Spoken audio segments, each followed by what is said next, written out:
into the corner. Use some launches. Yes!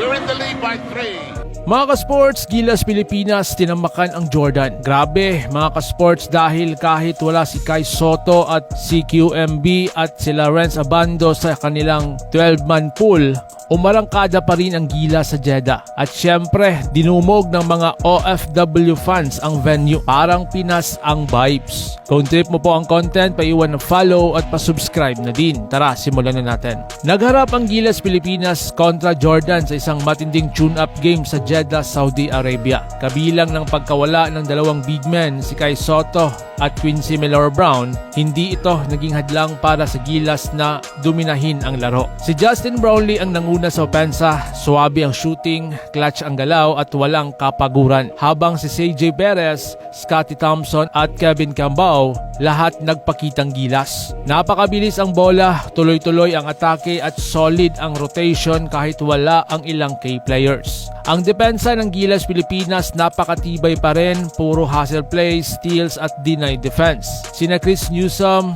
at Kevin Cambao, pati na rin si Dwight Ramos nagtulungan sa boards at tuloy-tuloy ang takbuhan sa fast break. Pinahirapan nila ang opensa ng Jordan. Pero ang mas nakakabilib ang suporta ng mga Pinoy sa Jeddah.